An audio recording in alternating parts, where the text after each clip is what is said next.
Now please sing along with the Unitarian Church of Los Alamos, New Mexico, our hymn number 349, We Gather Together.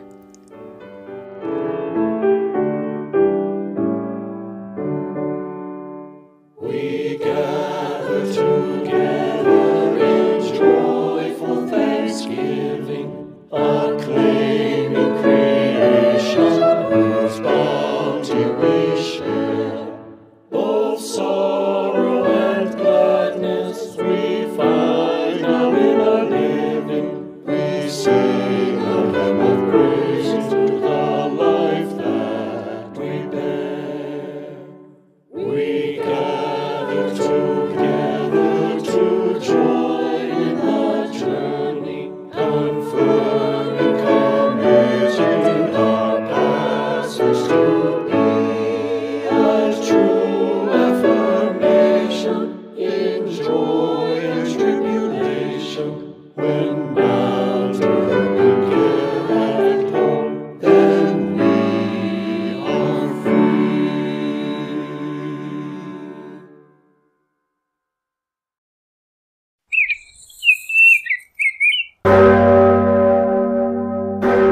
We are now called together, called by bell and bird, called by mountain and plain, called by the beat of our hearts to join again the living tradition we share, to answer again the call of justice and love. Today, with the bell ringing from St. Gudula Cathedral in Brussels and the orioles singing around the eastern U.S., let us remember the second of our tradition's sources, words and deeds of prophetic people, which challenge us to confront powers and structures of evil with justice, compassion, and the transforming power of love.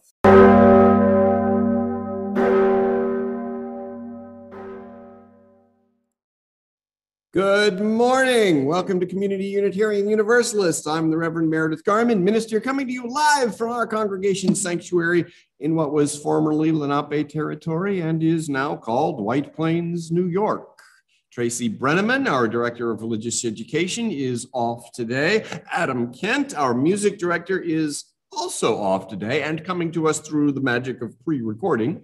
That leaves just me to welcome you to this home of liberal religion. Today is the Sunday at the end of the 10th full week of spring. Daylight today is up to 14 hours, 55 minutes. The waning gibbous flower moon was full on Tuesday night. It was, in fact, a supermoon, meaning that it was at the closest point to the Earth in its elliptical orbit. It was also a blood moon, so called because the reddish tinge the moon has when there's a lunar eclipse. So it was a superflower blood moon. Tomorrow is Memorial Day, a U.S. holiday for honoring and mourning those who died in the performance of military duties while serving in the U.S. Armed Forces, previously known as Decoration Day, after the decoration of graves with flowers. Memorial Day has been a U.S. observance since 1868. A special welcome to our visitors. If you're a first-time visitor, we invite you to introduce yourself in the chat. You'll find a link to the order of service on our website, cucwp.org. There you will also find other resources to help keep us connected during this time and a donate button. For May, our Share the Plate funds support Meals for Hope. We're able to take contributions via the donate button for your pledge, the plate share, and for the minister's discretionary fund. And now, Board Chair Joe Majak has some news and will then lead us in lighting our chalices. Hi, I'm Joe Majak. As the chair of the board for this congregation, I welcome you. Did you know that Patriot Thomas was ordained in person in the CUUC sanctuary last Sunday afternoon? 30 attendees participated in a music-filled ceremony that included friends, family, and members of the CUUC congregation. An audience of 45 individuals, both members of the congregation and Patriots, friends, and family, also tuned in from home via Zoom. A late afternoon reception was conducted in the fireside area of the sanctuary, which was led by volunteers Janet Beer, Johanna Bauer, and Scott Damashek. Scott had the good fortune of stopping by the building and took it upon himself to assist Janet and Johanna once he observed the ordination in progress. Bernard Toombs, Petra's spouse, contributed Indian food menu items, and Janet and company provided the heavy appetizers. They were delicious. It was a wonderful celebration of a long, determined journey by Petra to reach her goal of becoming a UU minister. Congrats again, Petra. We're there for you. And now it's time to light the chalice. On the 10th Sunday of the season, we dedicate our chalice to the second source of the living tradition we share, words and deeds of prophetic people, which challenge us to confront power and structures of evil with justice, compassion, and the transforming power of love. Please join with me in the chalice lighting from Reinhold Niebuhr. Professor Niebuhr is one of my personal favorites.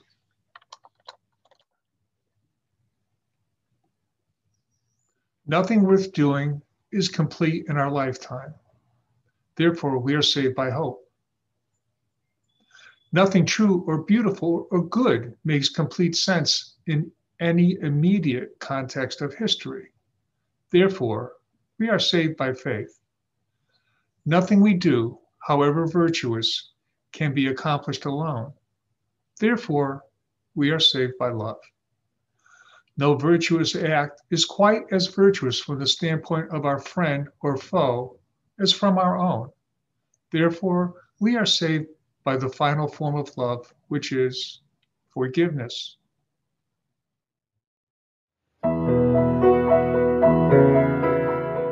Benjamin Franklin was 68 years old. It was the year 1774, and Franklin was in London.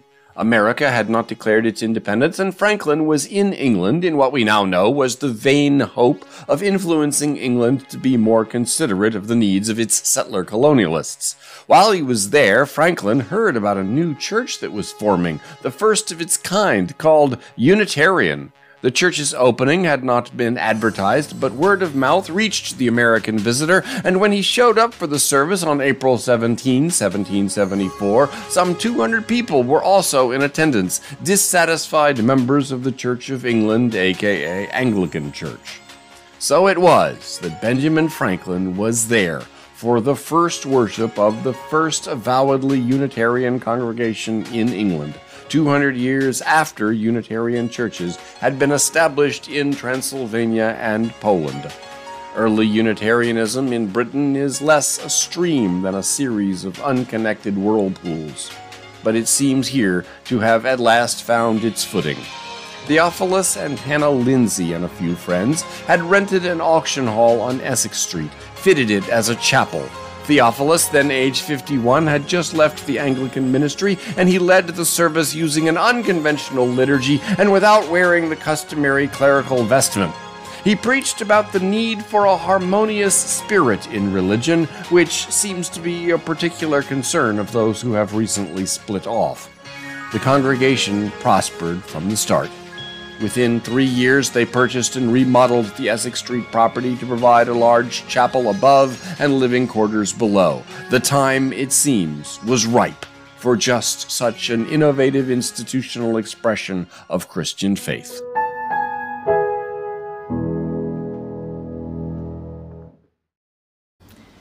It's often been conjectured that jealousy, the natural complement to entitlement, was one of the driving forces behind the destruction of the largely African-American community of Greenwood, Tulsa. This morning's musical selections celebrate the achievements of composers of African descent, at times when their artistic mastery was either ignored, disparaged, or restricted to limited categories.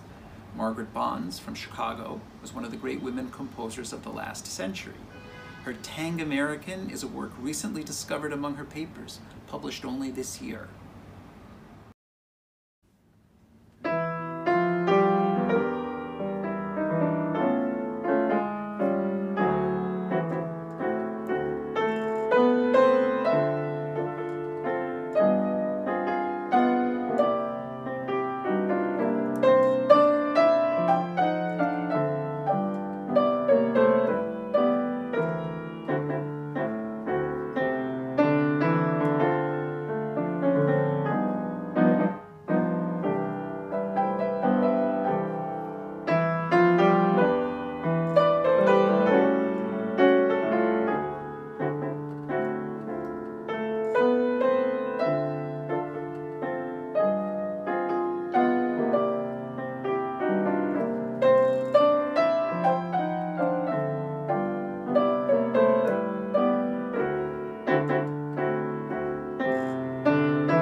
Now, the spoken invocation, and then sing along with the sung invocation.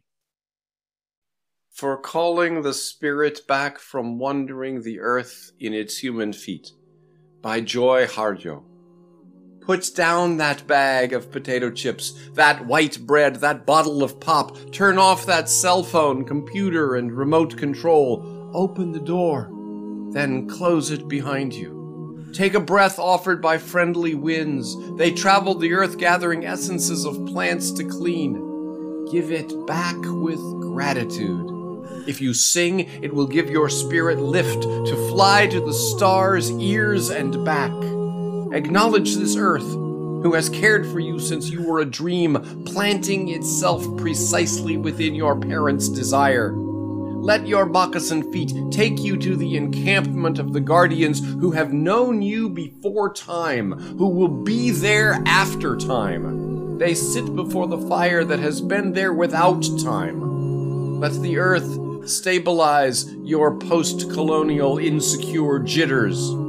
Be respectful of the small insects, birds, and animal people who accompany you. Ask their forgiveness for the harm we humans have brought down upon them. Don't worry. The heart knows the way, though there may be high-rises, interstates, checkpoints, armed soldiers, massacres, wars, and those who will despise you because they despise themselves. The journey might take you a few hours, a day, a year, a few years, 100, 1,000, or even more. Watch your mind. Without training, it might run away and leave your heart for the immense human feast set by the thieves of time. Do not hold regrets. When you find your way to the circle, to the fire kept burning by the keepers of your soul, you will be welcomed. You must clean yourself with cedar, sage, or other healing plant. Cut the ties you have to failure and shame. Let go the pain you are holding in your mind, your shoulders, your heart, all the way to your feet. Let go the pain of your ancestors to make way for those who are heading in our direction. Ask for forgiveness.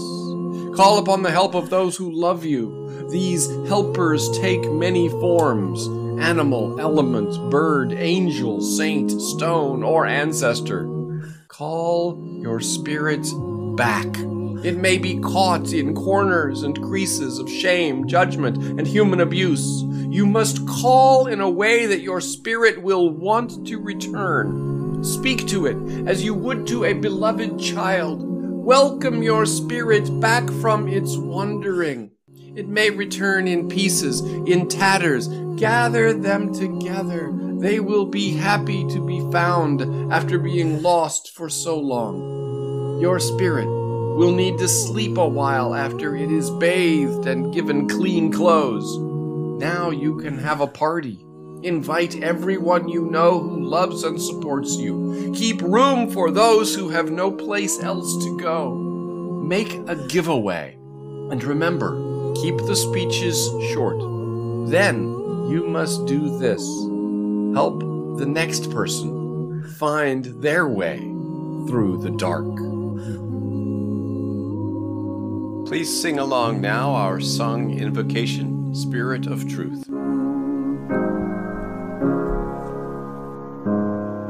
Spirit of truth, that dwellest in the mountain, descend, we pray thee, to the marts of earth. Give us to hear the rustle of thy garment. Grant us to feel thy shadow near. So may we find the strength to stand face forward, courage to walk toward the dawning day.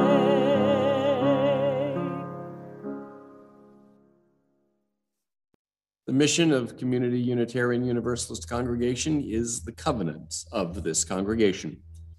Would all the members and visitors who would like to affirm it along with me? We covenant to nurture each other in our spiritual journeys, foster compassion and understanding within and beyond our community, and engage in service to transform ourselves and our world.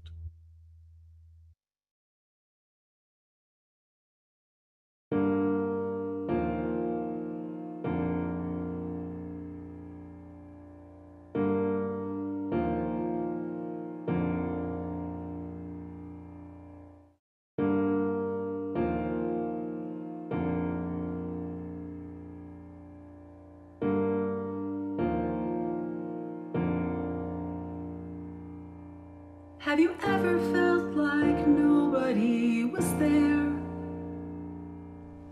Have you ever felt forgotten in the middle of nowhere?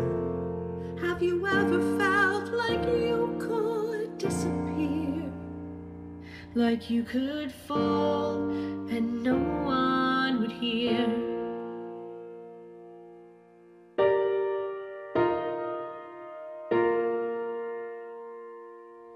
So let that lonely feeling wash away. 'Cause maybe there's a reason to believe you'll be okay.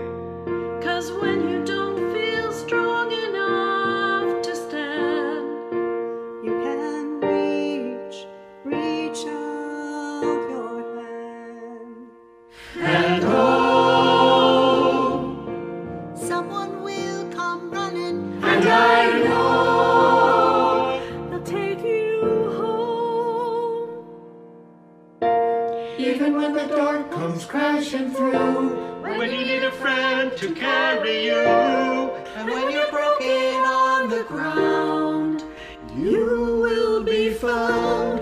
So let the sun come screaming in, 'cause you'll reach up and you'll rise again. Lift your head and look around. You will be found. You will be found. You will be found. You will be found. You will be found.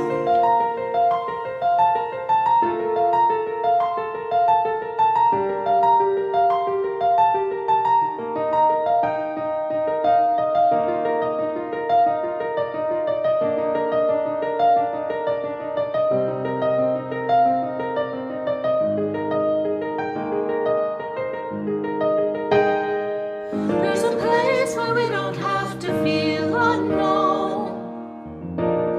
And every time that you call out, you're a little less alone.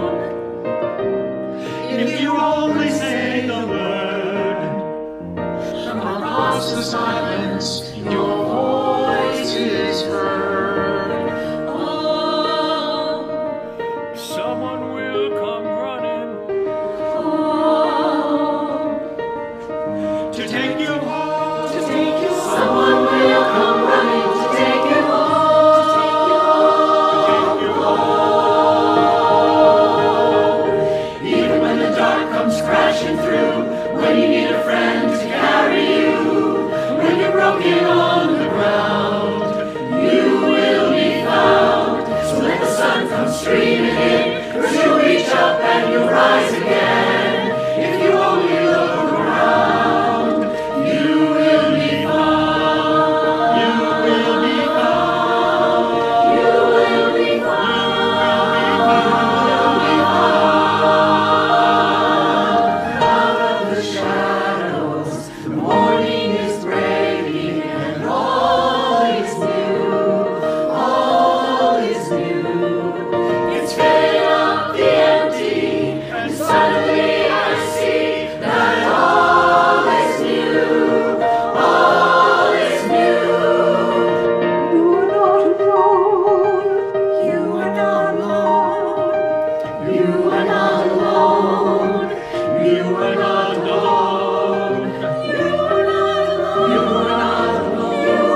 when you're broken on the ground. You will be found. So when someone's screaming in, so reach up and you'll rise again. If you only look around, you will be found. You will be found. If someone carry you, you will be found. You will be found.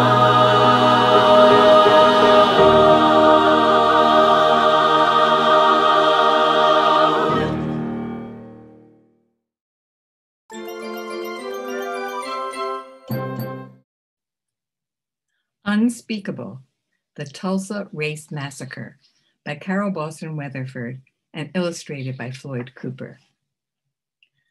Once upon a time near Tulsa, Oklahoma, prospectors struck it rich in the oil fields. The wealth created jobs, raised buildings, and attracted newcomers from far and wide, seeking fortune and a fresh start. Once upon a time in Tulsa, there was a community called Greenwood. Its residents descended from Black Indians, formerly enslaved people, and from exodusters who moved west in the late 1800s, fleeing the violence and racism of the segregated South. Once upon a time in Greenwood, there were some 10,000 people living in a 35 square block area. Train tracks divided the Black and white communities. Segregation laws called for separate neighborhoods, schools, phone booths, and railroad and streetcar coaches. Unfair tests made it hard for Blacks to register to vote, and laws barred marriages across racial lines. So many Black businesses cropped up along a mile-long stretch of Greenwood Avenue that educator and business leader Booker T. Washington called the area the Negro Wall Street of America. The name later became Black Wall Street, and the community kept thriving. Once upon a time on Black Wall Street, there were dozens of restaurants and grocery stores. There were furriers, a pool hall, a bus system, an auto shop, nearly 200 businesses in all. There were also several libraries, a hospital, a post office, and a separate school system where some say Black children got a better education than whites. There were 2 Black-owned newspapers, the Tulsa Star and the Oklahoma Sun, and over 20 churches and 15 Black doctors, including Dr. A.C. Jackson, the most able Black surgeon in the nation. On Detroit Avenue stood grand homes of doctors, lawyers, and prominent businessmen. Once upon a time in Greenwood, there were barbershops and beauty salons. Miss Mabel's Little Rose Beauty Salon boomed on Thursdays when maids who worked for white families got coiffed on their day off and strutted in style up and down Greenwood Avenue. The soda fountain at Williams Confectionery was the backdrop for scores of marriage proposals. And there was the luxurious Stratford Hotel, then the largest Black-owned hotel in the nation. Black guests were welcome there, even as they were barred from Tulsa's white hotels. Once upon a time in Greenwood, there were 2 movie theaters, including the 800-seat Black-owned Dreamland. There were even 6 privately owned airplanes. But in 1921, not everyone in Tulsa was pleased with these signs of Black wealth. Undeniable proof that African Americans could achieve just as much, if not more, than whites.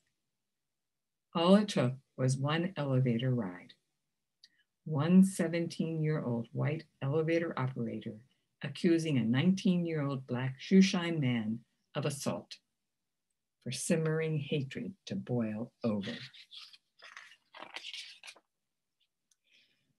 With the accused man in jail, the white-owned Tulsa Tribune newspaper ran a headline prompting readers to nab him.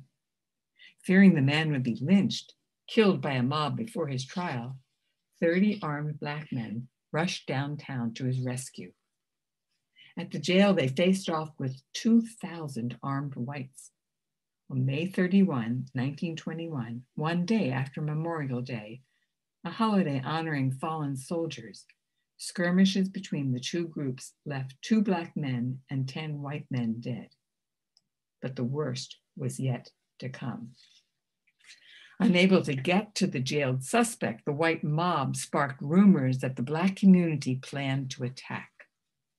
Unchecked and in some cases deputized by the police, the white mob stormed into Greenwood, looting and burning homes and businesses that Blacks had saved and sacrificed to build. Threatening to shoot, the mob blocked firefighters from putting out the blazes. African-American World War I veterans took up arms to defend their families and property, but they were outnumbered and outgunned. Families fled with only what they could carry. Once upon a time in Greenwood, up to 300 Black people, including Dr. Jackson, were killed. Hundreds more were injured. More than 8,000 people were left homeless, and hundreds of businesses and other establishments were reduced to ash. The police did nothing to protect the Black community. When the National Guard arrived the next day, all that was left to do was put out fires and move thousands of Black residents into camps outside of Tulsa. As their communities lay in ruins, Black residents had to carry passes to enter the city. In the days and weeks that followed, some Black Tulsans left and never returned. Others stayed and rebuilt the Greenwood community, only to witness its decline in the 1960s. For decades, survivors did not speak of the terror. 75 years passed before lawmakers launched an investigation to uncover the painful truth about the worst racial attack in United States history. Police and city officials had plotted with the white mob to destroy the nation's wealthiest Black community. Today, Tulsa's Reconciliation Park remembers victims of the 1921 massacre and recalls the role of African Americans in Oklahoma's history. But the park is not just a bronze monument to the past. It is a place to realize the responsibility we all have to reject hatred and violence and to instead choose hope. We generally call it the catastrophe because we feel like it wasn't a riot. We were not the perpetrators, we were the victims. But it took 80 years to get the state of Oklahoma to acknowledge that. The Tulsa Race Massacre is believed to be one of the worst incidents of racial violence in American history. From May 31st to June 1st in 1921, as many as 300 people were killed, hundreds were injured, and thousands of buildings were destroyed. On June 1st, they began to systematically destroy neighborhoods, and they had airplanes dropping things down on people's houses, and they had made up their minds to clear the entire area of Black people. It started after a newspaper reported a Black man tried to sexually assault a white woman. Though it's still uncertain what exactly happened, many did not believe that story. The Oklahoma Historical Society said the most common explanation is Dick Rowland stepped on Sarah Page's foot when he entered the elevator, causing her to scream. A group of armed Black men went to the courthouse to offer help protecting Rowland once they heard talks of lynching. A crowd of white men was also on the scene. A shot was fired and the riots began. My parents were very distressed because here they are with 5 kids, and the schools had been. I went to Dunbar School, and that was reduced to just rubble. I mean, they blew it up.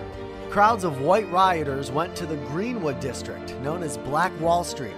It was home to an affluent African-American community with banks, hotels, theaters, and new homes. They took my 8-year-old brother too, where they were holding all the Black men. And we didn't know because we lived on one side of town and they lived on the other.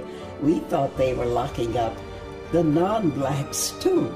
But it so happened that it didn't occur that way. What they did was to disarm and lock up all Black men. And then they said to the mob, there's nothing out there now but women and children, so you can do whatever you want to do. And that was when the real terrible things started to happen. It ended when the city was placed under martial law and National Guard troops were deployed. But Black Wall Street was devastated. Survivors never received compensation for what they lost.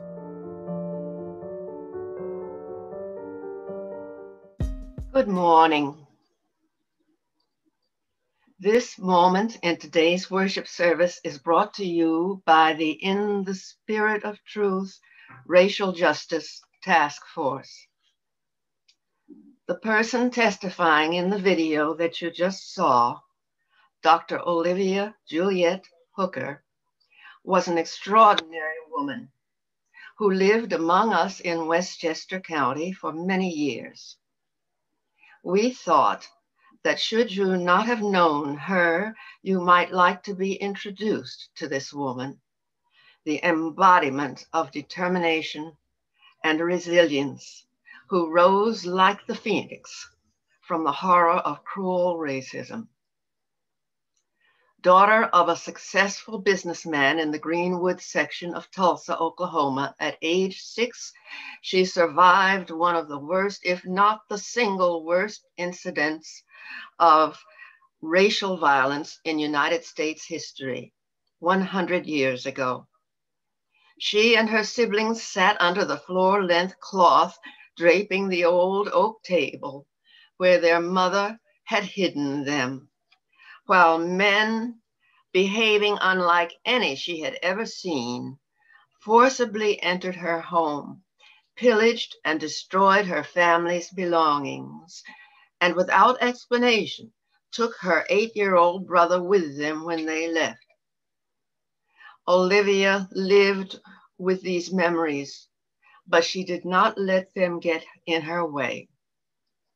She has said on numerous occasions that her parents admonished the children not to spend their time agonizing over the past, but to look forward and think about how they could make things better. Until her death at the age of 103, Dr. Hooker seized every opportunity to tell the story, to petition with other survivors for recognition and reparations, to prepare herself for service to her fellow human beings, and through her chosen field of psychology, to help her fellow human beings become the best that they could be.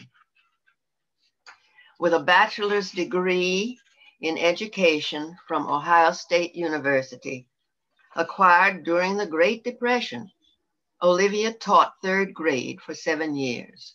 At Ohio State University, she joined Delta Sigma Theta sorority and became an activist in a campaign to secure for Black women the same opportunities in the military that World War II was opening up for white women. She enlisted and was the first African-American woman to serve in active duty in the U.S. Coast Guard.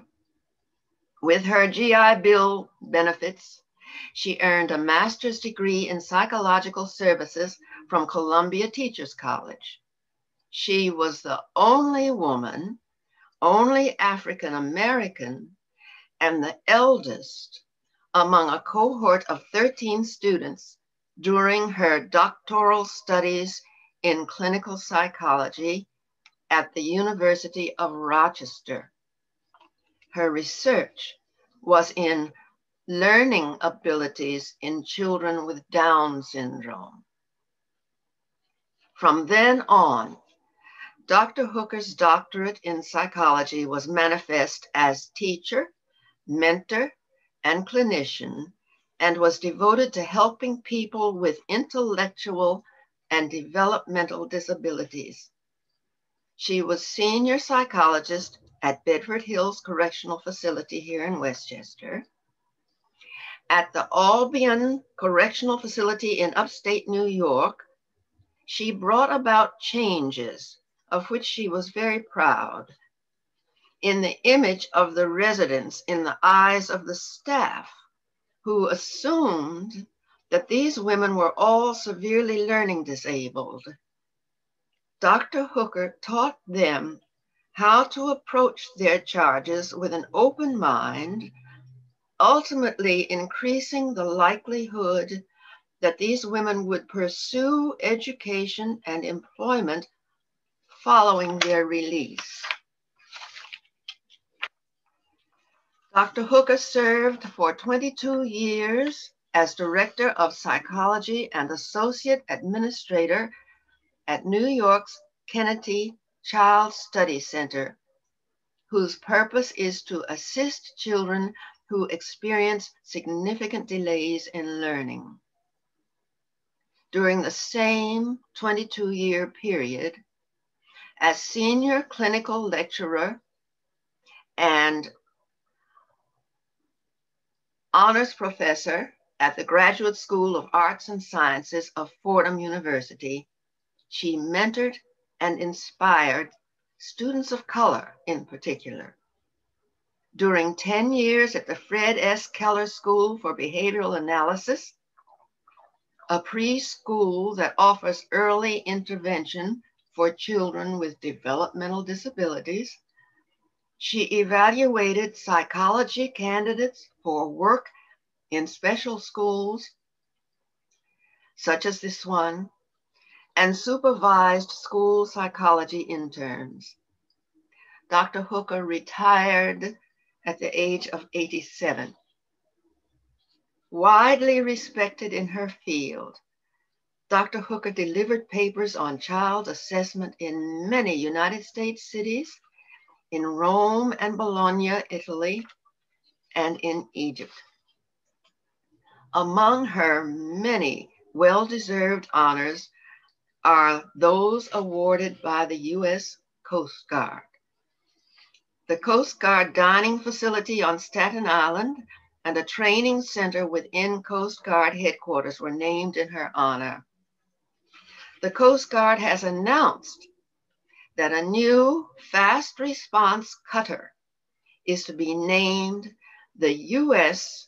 CGC Olivia Hooker.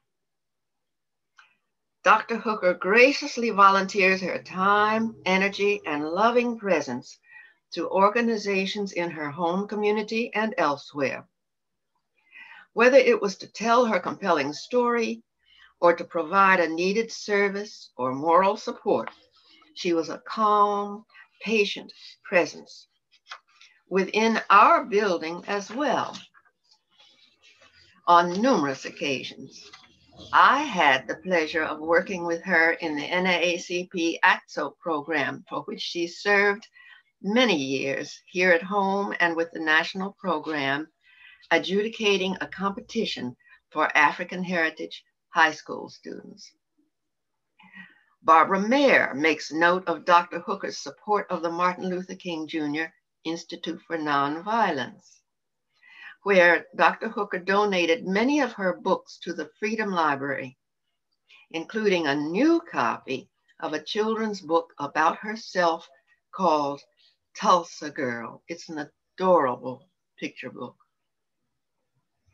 Usually traveling alone, and in later life relying on her loving goddaughter, Janice Porter, and her next-door neighbor, Carmen Gray, she found her way wherever she was asked to be, with a smile and without complaint, despite pesky stairs and uneven terrain, bringing her assistance to an end only when her body could no longer keep up with her still agile mind. The living image of resilience, Dr. Hooker would counsel young and not so young thusly: believe in yourself. That's the main thing, she would say. Don't ever stop trying. You'll get knocked down, but you can get up. Never let anybody tell you what you can't do. Make your own decisions. If your first plan doesn't work, try another one. Don't waste time trying to make somebody like you. Use that strength to go forward. Keep your eyes on your goal. It's amazing what you can do. Dr. Hooker was our superhero. We remember her with admiration, with gratitude, and with everlasting love. Thank you. In prayer, we pause to solemnly remind ourselves of our purposes and our gratitude, that they may guide and affirm our actions and our being. Will you then pray with me? Dear miracle of life, of existence, let our intention be to have the courage to live our convictions, to be dedicated to justice, equality, and peace, to hold in our hearts all those suffering the terror and desolation of war. Let our intention be to help all people know peace and security, free from fear, free from tyranny, free to live and to love. Let our intention be that all children grow up loved and safe, with adequate health care and education.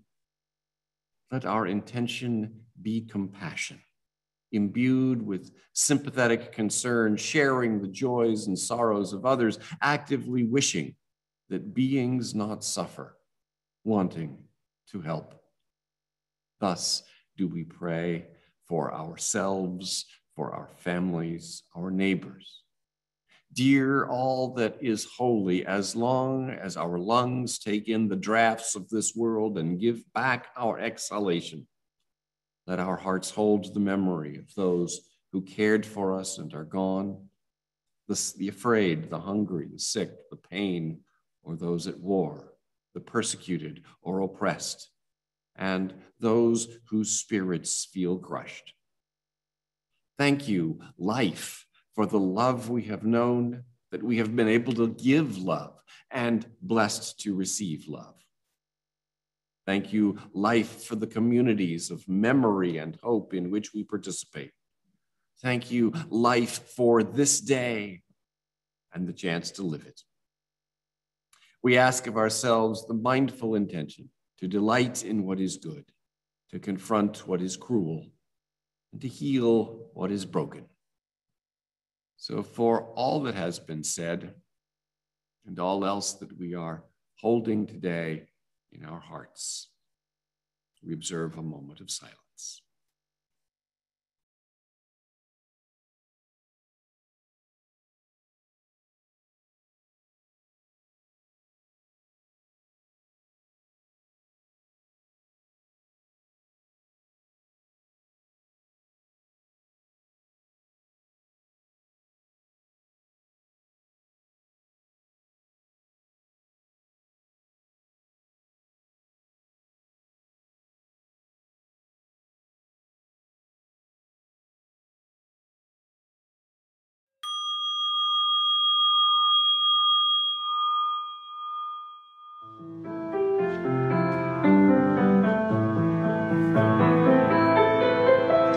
Calling on you, hungry hearts, everywhere through endless time.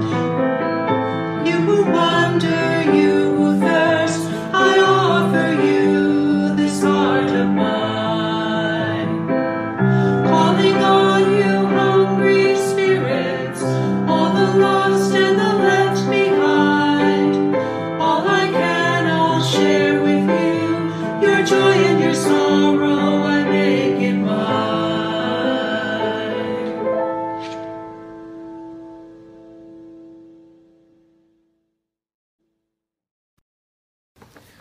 Nathaniel Dett was born on the Canadian side of the border around Niagara Falls in 1882. He prefaces the second movement of his Cinnamon Grove Suite for piano with these verses by the Bengali poet Tagore.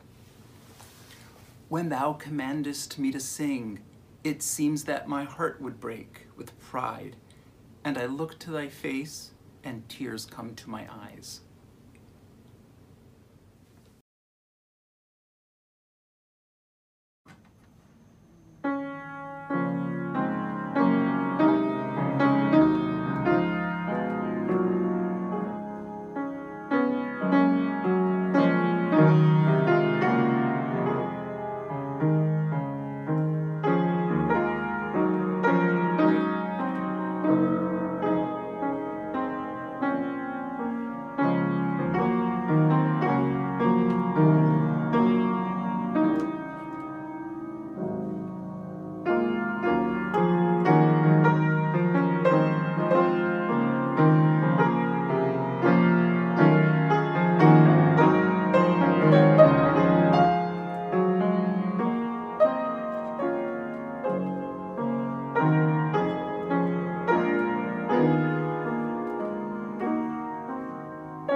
Our Nathaniel Dett was born on the Canadian side of the border around Niagara Falls in 1882.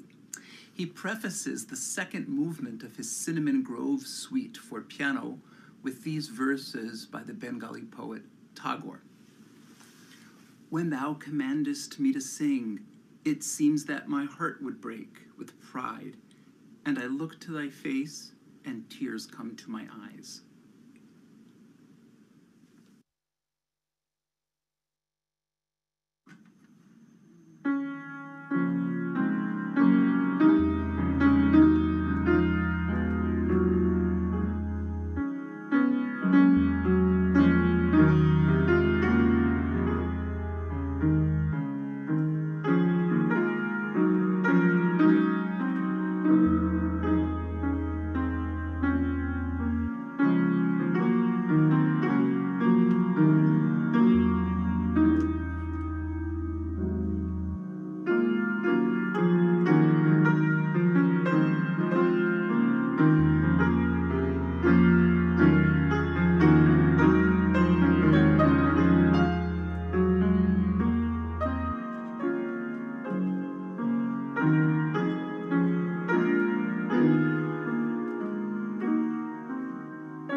Do what you can.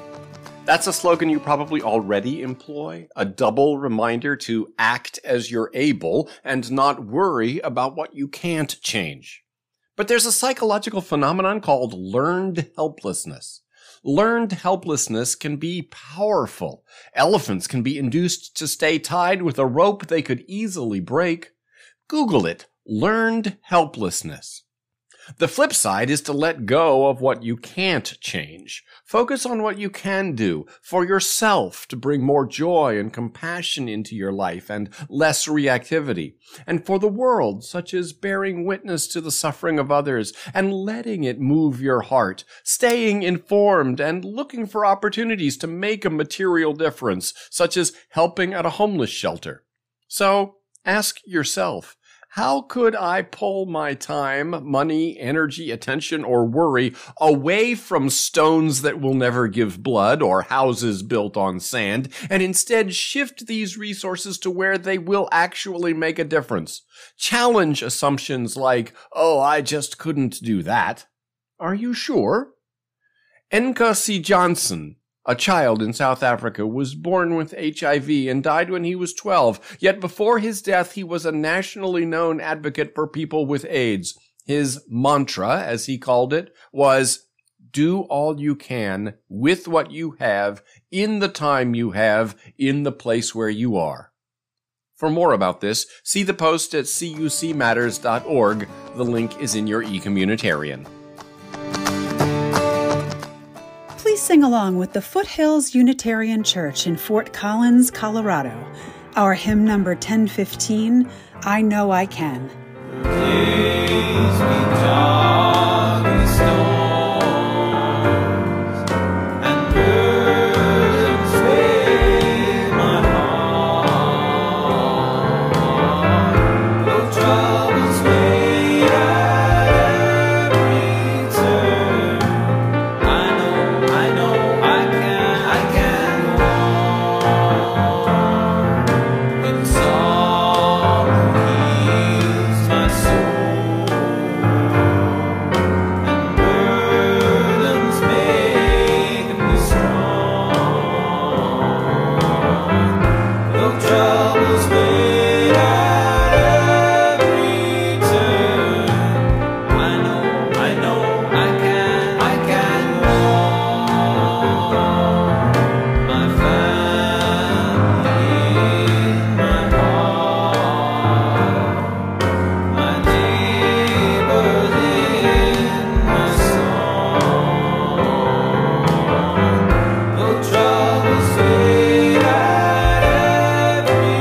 I begin with gratitude for you.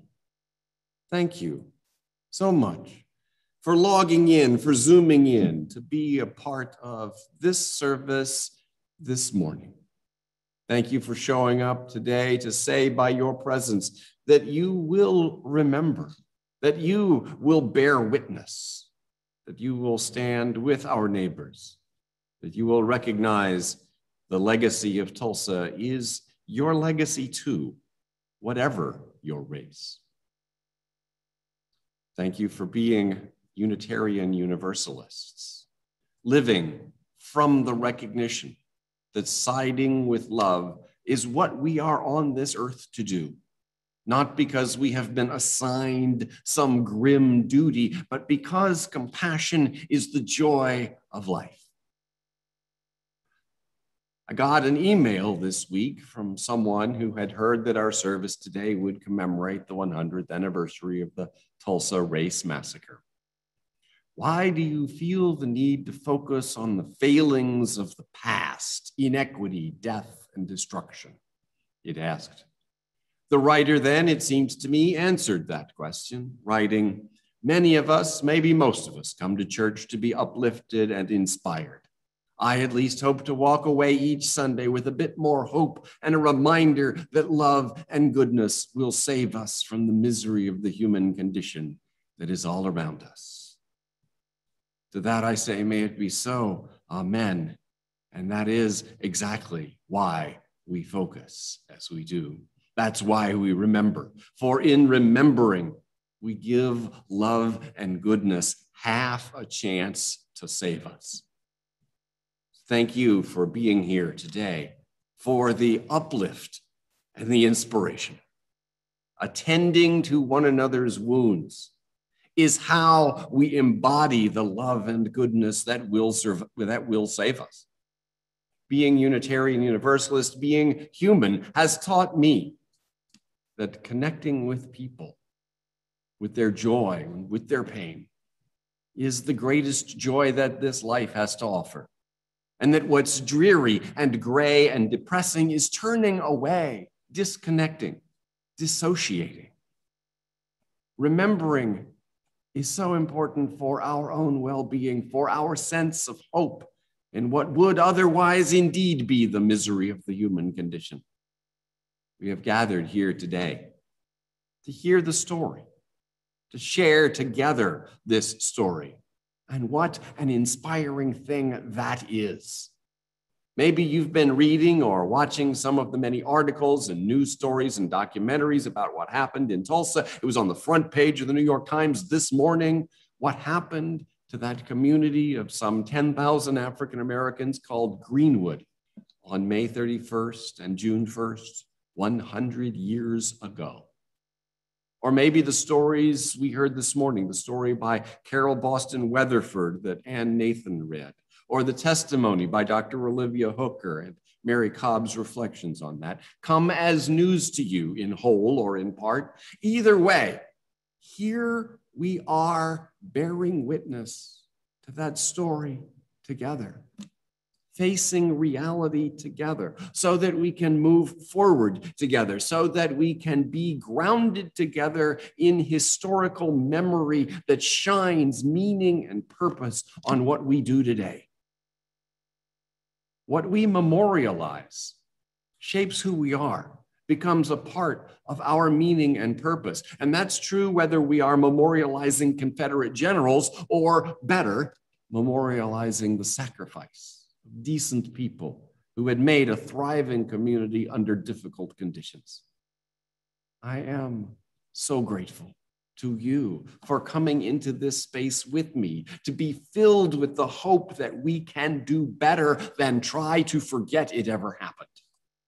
America in general, and Tulsa in particular, tried that. For 75 years, Tulsa and America tried to sweep it under the rug. But healing doesn't come from forgetting. Healing doesn't come from pretending it's all right now, so let's not trouble our pretty little heads thinking about it. Healing comes from accountability, even if those held accountable, recognized and identified for what they did, are long dead.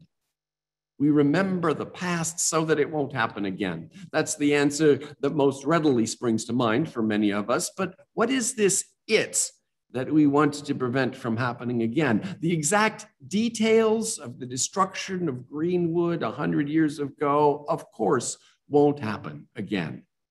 But if it means people feeling threatened by their neighbor's comparative prosperity, then it is happening all the time.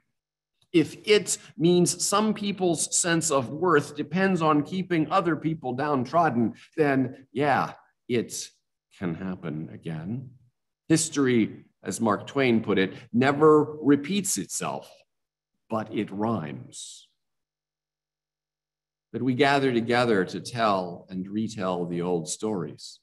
Whether it's the stories of heroic perseverance at Valley Forge in the Revolutionary War, or the stories of heroic perseverance in the face of atrocities committed, this helps us know who we are, what we stand for, what we represent, what traditions we are inspired to continue, and what tragedies occurred that inspire us to be people who are better than that. Remembering brings us together as a people, grounds us in who we are, that we are a people with the strength to know the evil that is in human hearts so that we may rise above it. We won't rise above it if we don't know it.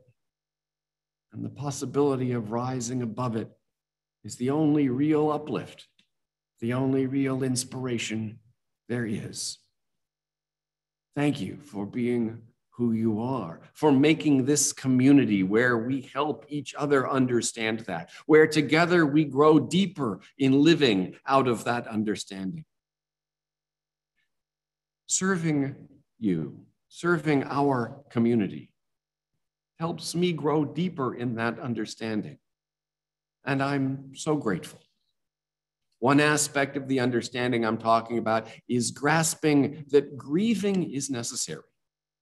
We have to have a process for growing through our losses and grasping that amidst grief, there is celebration. Now, that might seem a strange thing to say, but being Unitarian Universalist is a path of apprehending that truth. Unitarian Universalism isn't the only path to that wisdom, but it is our path. And being on any spiritual path opens us up to some things to which folks who aren't on any spiritual path remain closed. When I'm part of a memorial service, planning and executing with a family who has lost a dearly loved one, it's usually with folks who have been grounded in Unitarian Universalism for a number of years. It's the nature of my position that that's usually the case. Every once in a while, though, I find myself serving a family that's more predominantly unchurched. And that's when I might hear something like this. Reverend, we don't want any of that sad, mournful, funereal stuff. We want to make this a celebration of Grandma's life. And I say, oh, of course. Yes, that's what we do. I say that because that is what we do. These other folks seem to be imagining that grief is something optional and they'd like to opt out. Unitarians who have lived this faith for a while, even maybe just a year or two of being a real part of this community, begin to grasp that grief is necessary and necessarily includes celebration. We process our loss by celebrating what was with us. Celebration determined not to grieve is celebration determined to be shallow and unsatisfying. We'll pick up from there after our interlude. Adam? Some of you may remember the visit of Tania León to CUUC in 2016. Tania is a Cuban-born composer who traces her ethnic roots to Africa, China, and Europe. Her name has been in the news especially of late in conjunction with the New York Philharmonic's premiere of Stride, a work commissioned in conjunction with Project 19, which celebrates the centenary of the 19th Amendment. Momentum is one of her piano works from the 1980s. Beyond the obviously modernist dissonance are references to African drumming, the percussion playing of Max Roach, and allusions to the blues.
I'm here because this is a community that gets the importance, the role of memory. It's an honor and a privilege to serve this community, but what really swells my heart is what you teach me. I've learned so much more from being among you than I could ever teach from this pulpit. So I'm the one who stands most Sundays with some words to offer. You're the ones whose lives preach so much more loudly than my lips. Why do we pause to remember what my correspondent called the failings of the past, inequity, death, and destruction? What I've learned from a lifetime of being around Unitarian Universalists is an appreciation of the heart's need to grieve, to recognize that there was a real thing and it was lost.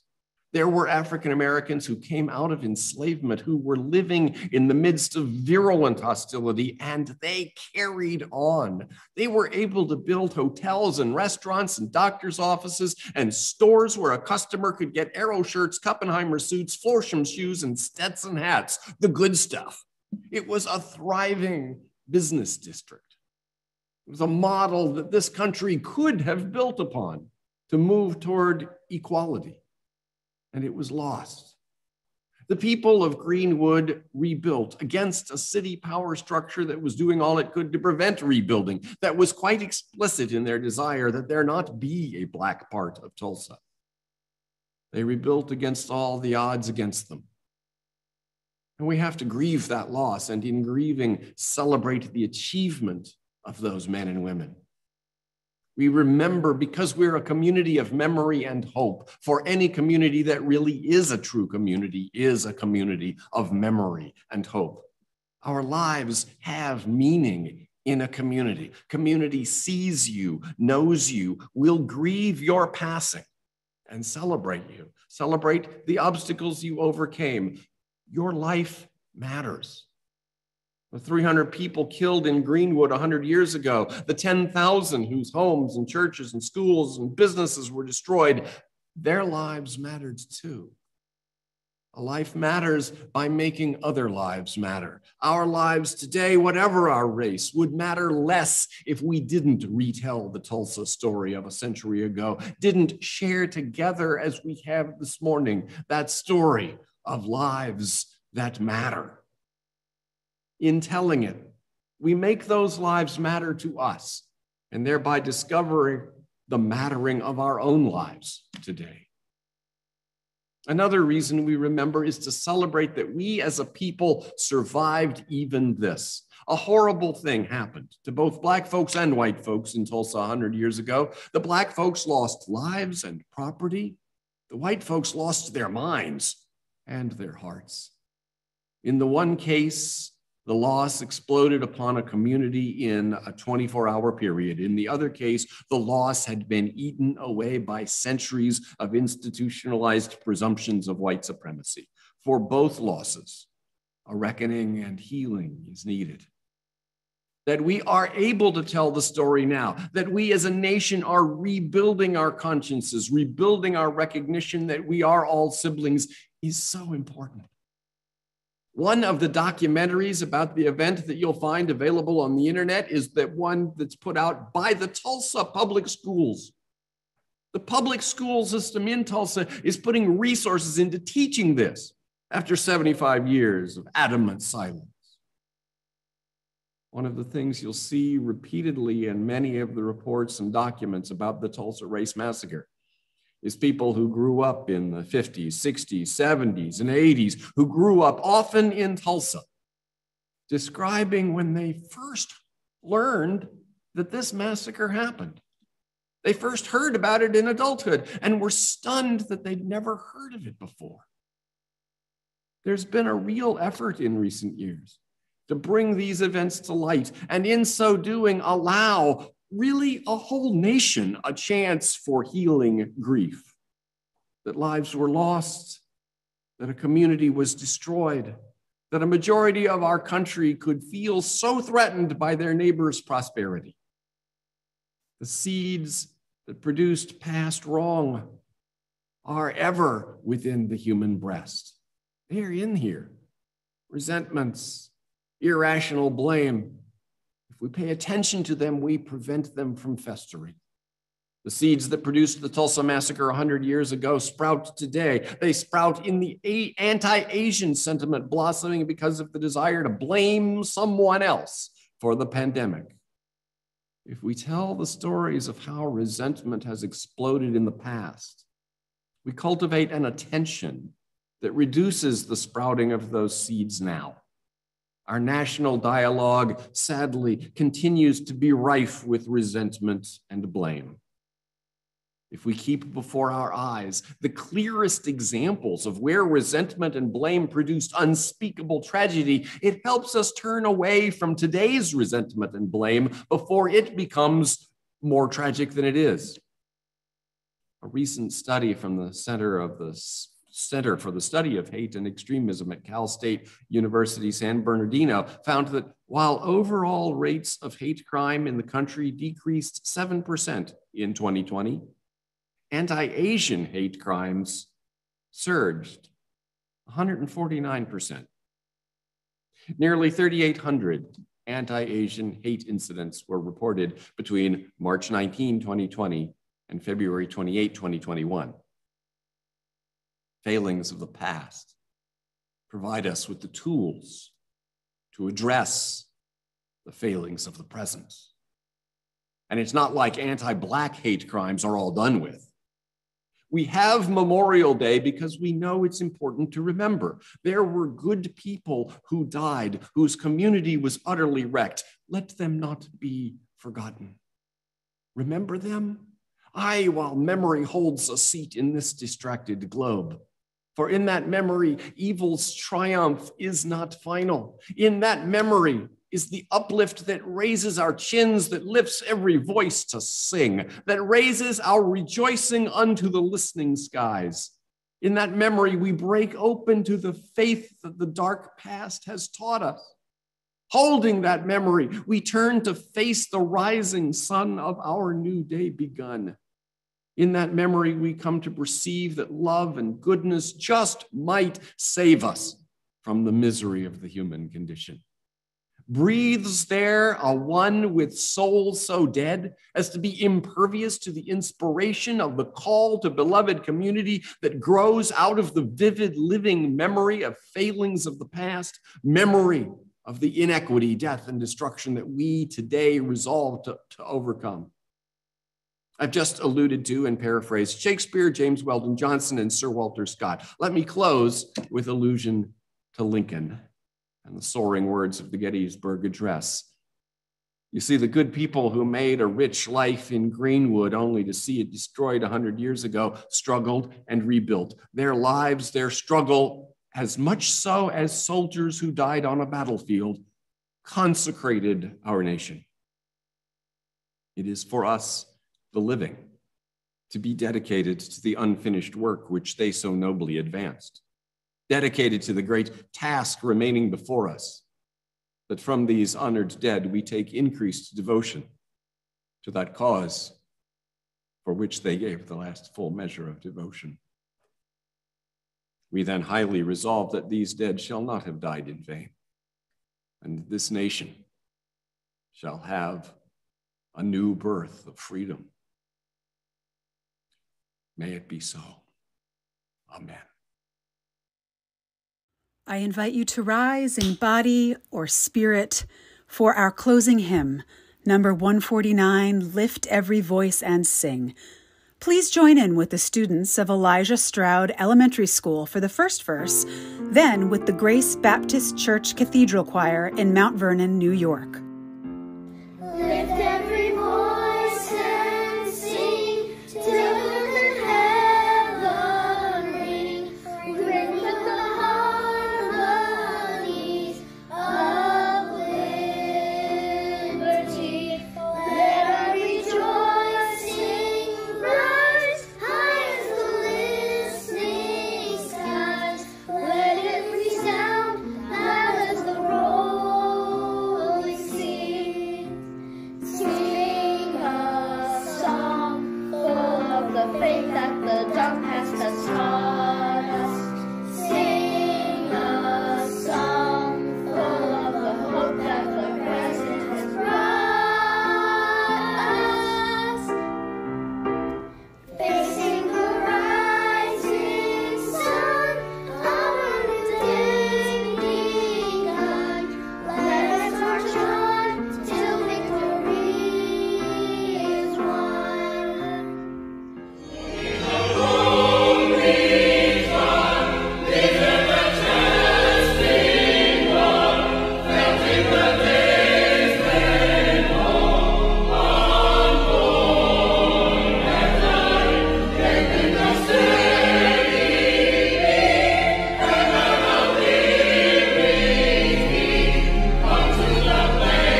And now please join Joe Majak for our chalice extinguishing words as you extinguish your chalice at home.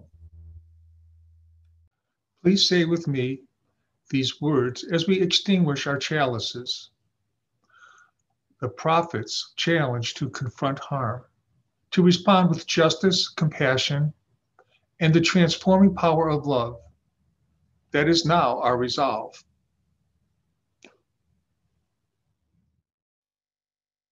If here you have found freedom, take it with you into the world. If you have found comfort, go and share it with others. If you have dreamed dreams, help one another that they may come true. If you have known love, give some back to a bruised and hurting world. Go in love, go in hope, go in peace. If you have troubles, then I've got them too. There isn't anything I wouldn't do for you. If we stick together, we can see it through. 'Cause you've got a friend in me. Yeah, you've got a friend in me. Now some other folks might be a little bit smarter than I am. Maybe stronger too. Maybe, but none of them will ever love you the way I do. Just me and you, boy. And as the years go by, our friendship will never die. You're gonna see it's our destiny. You've got a friend in me. You've got a friend in me.